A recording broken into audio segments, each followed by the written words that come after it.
Bienvenido al episodio 3 de la temporada 5 de Maldita Poesía. Maldita poesía que me inunda, maldita poesía que me atraviesa, como si las cosas de antes solo pudieran tener tus formas. Poesía maldita, poesía.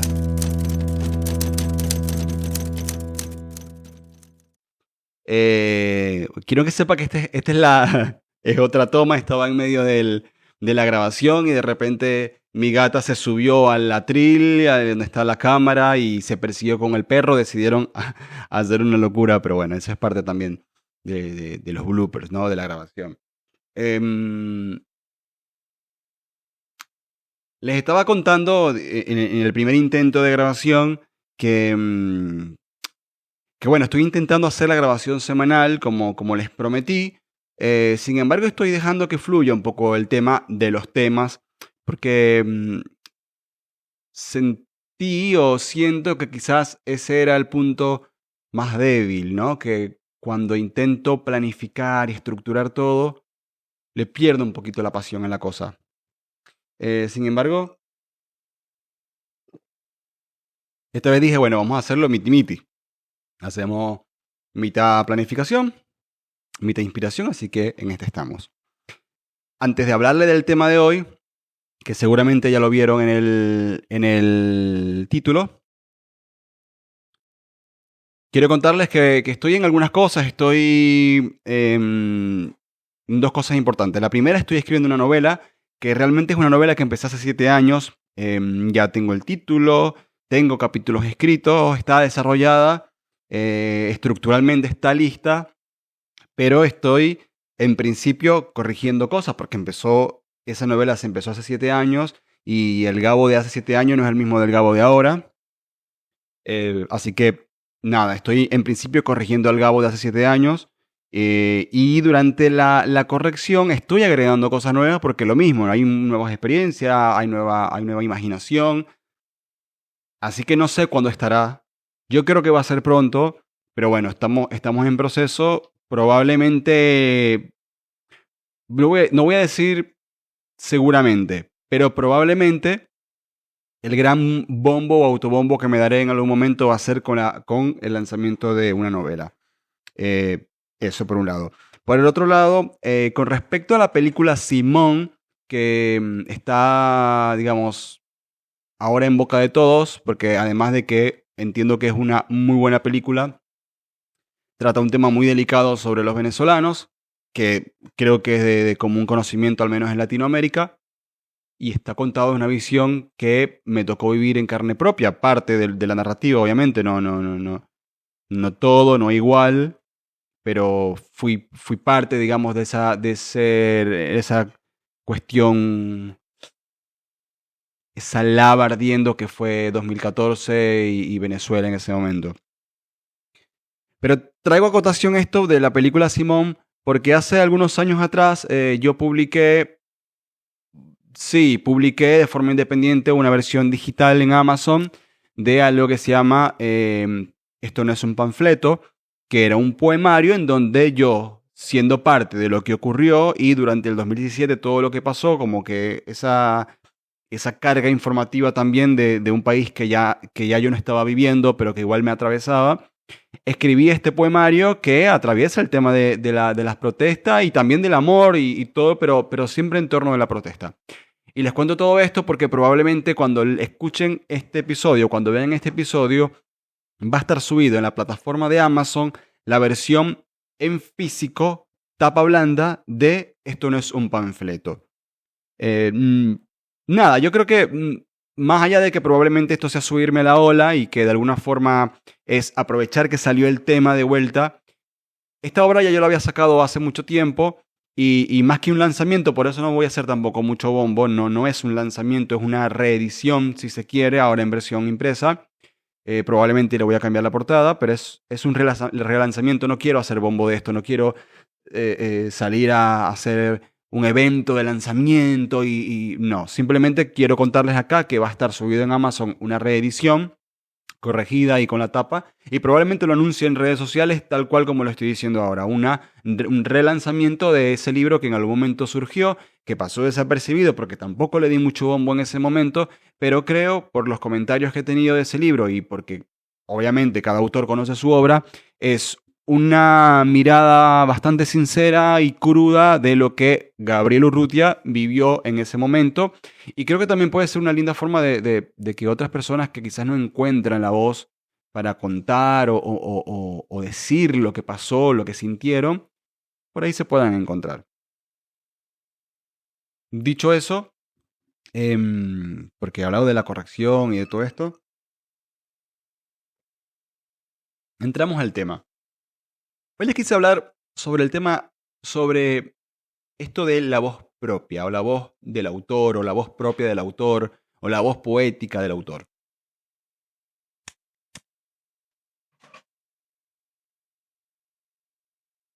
Eso que probablemente se movió la cámara es mi perro Rocco, que acaba de agarrar con su juguete, tropezarse con la silla.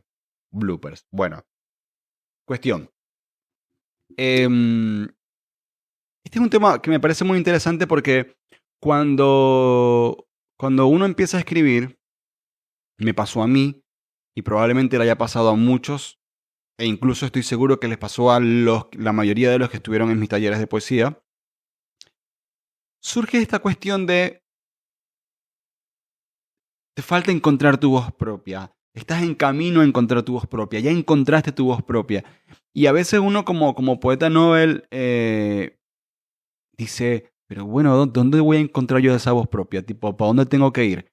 O sea, realmente uno se cuestiona cosas porque uno dice, pero si estoy escribiendo yo, ¿cómo que esta no es mi propia voz? Entonces, me pareció muy interesante hablar sobre este tema porque a mí con el tiempo me costó entender qué es la propia voz. Y también me costó explicarle a otros qué es la propia voz. Porque lo mismo me pasaba decirle a otros, ya estás encontrando tu propia voz. Por aquí es. Esta, ya encontraste tu propia voz. Y de repente la persona a la que se lo estoy diciendo dice, ¿cuál es? ¿No? Y yo creo que tiene que ver con un tema meramente estilístico, es encontrar tu estilo. Y así, ese es como el resumen. De hecho, acá podemos terminar el episodio, ahora salen los créditos y se acabó. Es un tema estilístico. Lo que pasa es que es mucho más profundo y tiene que ver incluso con la cuestión de dónde saca uno la información cuando escribe al principio, por ejemplo. Hay artistas, por ejemplo, para citar alguno, como Charly García, que dice que las ideas no son de nadie, que las ideas están en el aire y hay que saberlas simplemente capturar, ¿no? Estoy seguro que esto no lo inventó Charly García, pero bueno, se lo escuché a él.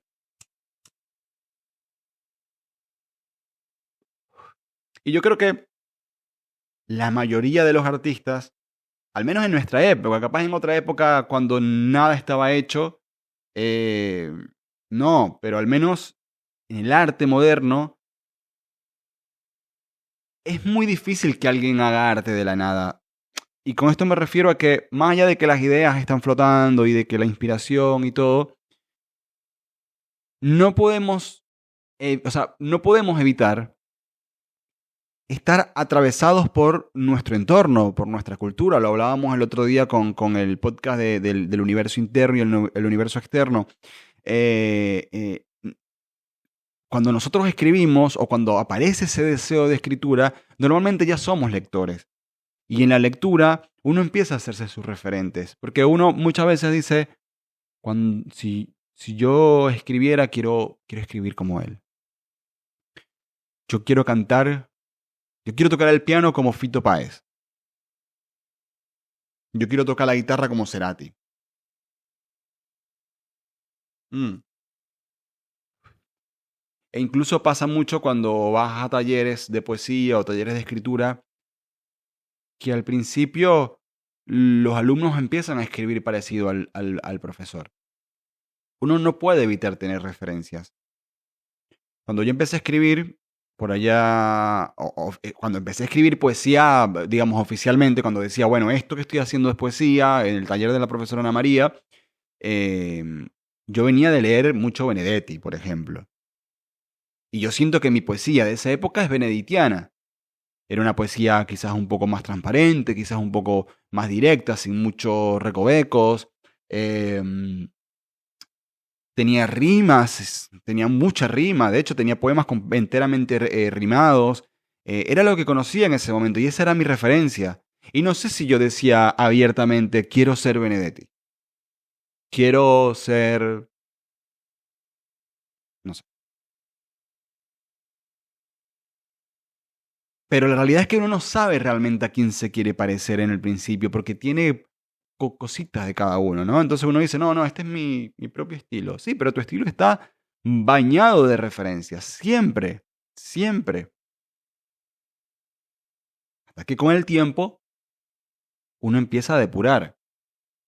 Y entonces dice, bueno, de Benedetti me gusta la acumulación. De Borges, la enumeración caótica. De Girondo, el uso de las palabras, la redundancia no, la reiteración. De Bukowski, la crudeza. Y entonces uno va haciendo su cajita de herramientas que va sacando de todas estas referencias hasta que en algún momento esa mezcla empieza a parecerse a uno. Y entonces haces un poema y después haces el segundo y se parece al primero, pero diferente.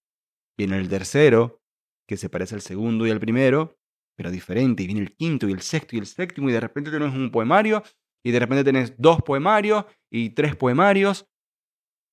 Y cualquier persona que te haya leído mucho podría ser capaz de encontrar en una pila de poemas de varios autores cuál es el tuyo. ¿Y por qué?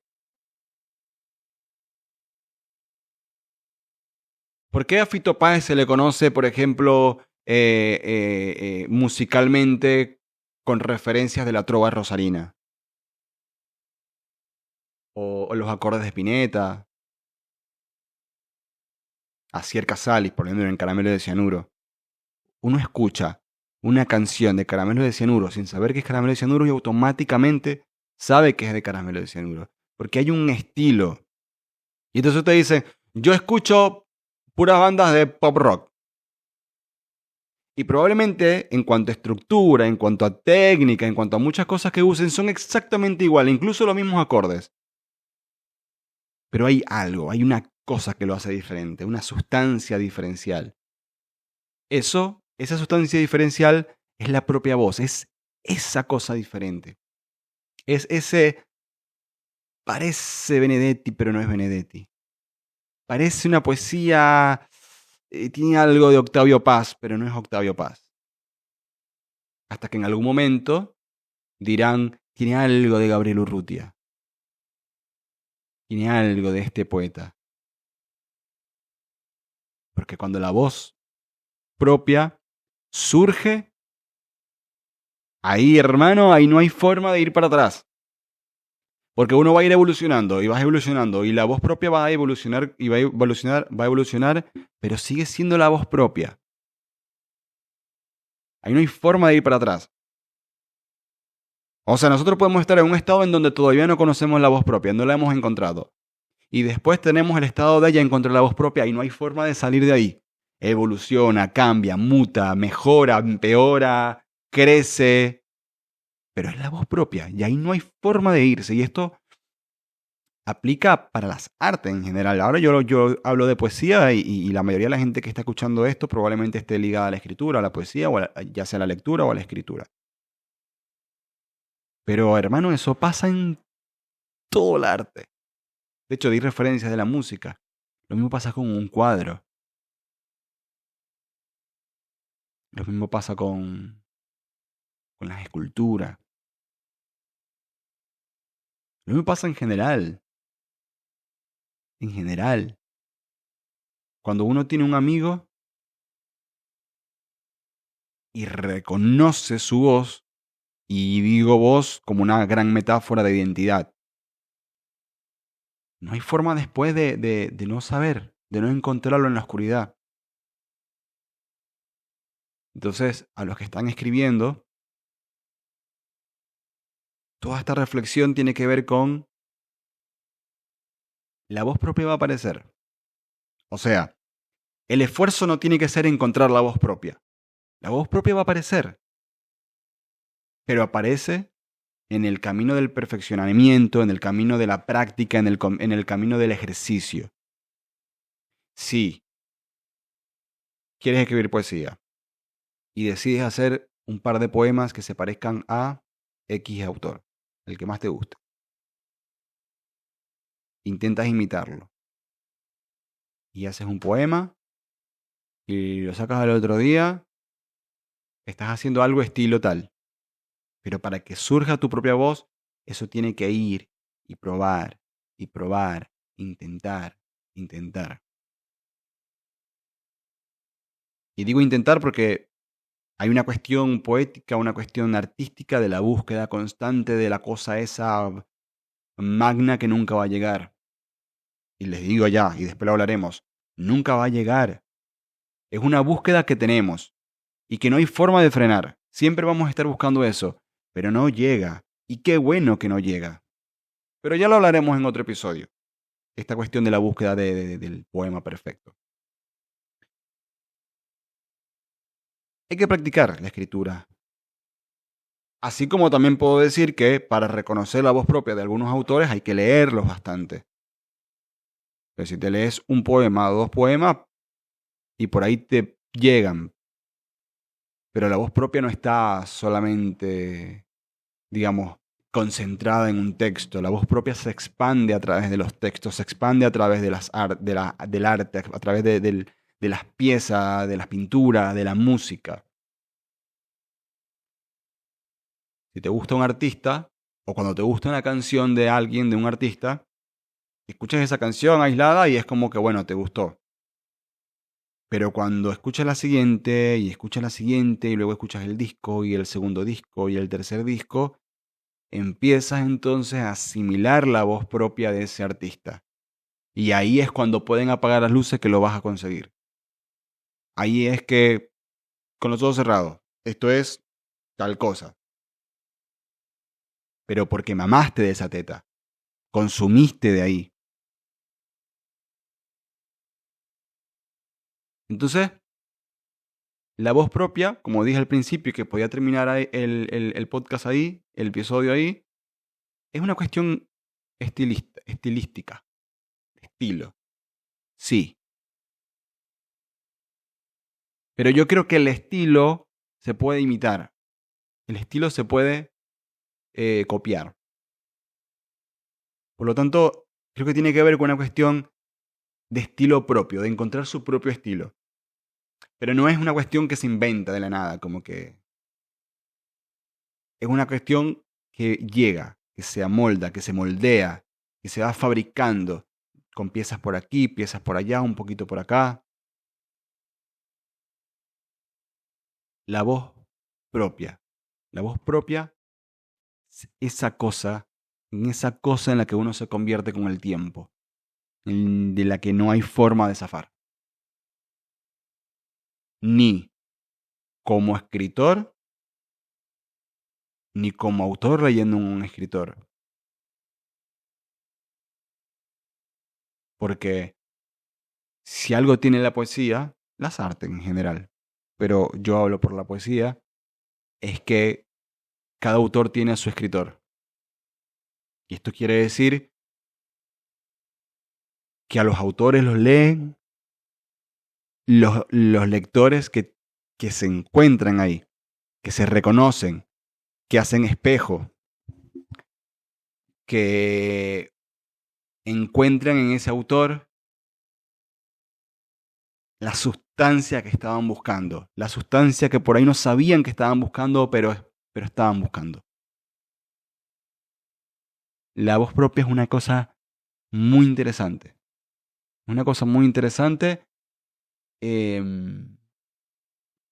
cuasi inexplicable. Y sé que los teóricos poéticos pues, ahí me van a decir, no, ¿cómo? No es explicable. Sí, tiene toda la teoría de Neil Jacobson, que sí, está perfecto. Pero para el mortal, para el común denominador, para el común escritor, para el común lector, se ha topado con esa cosa de la voz del autor, la propia voz del autor. ¿Y qué cosa es? Es eso. Es esa cosa que te atrapa, en la que te amoldas, en la que te conviertes a través de tus textos, a través del autor, y que no hay forma de zafar. Es un camino de ida. Después que entraste en ese camino, no hay forma de salir. Esa es la propia voz. Una identidad artística, una identidad poética. Una voz que se repite, se repite y se repite. ¿Ustedes ya encontraron su propia voz?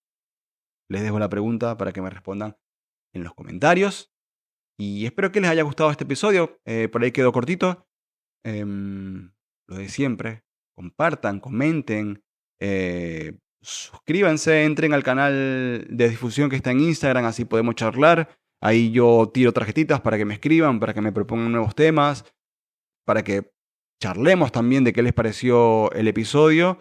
Y bueno, con esto voy despidiendo este episodio que fue un poco caótico con los animales. Pero nada, quería charlar un poquito de este tema, que la verdad es que me interesa un montón. Y nos vemos en el próximo. Chao.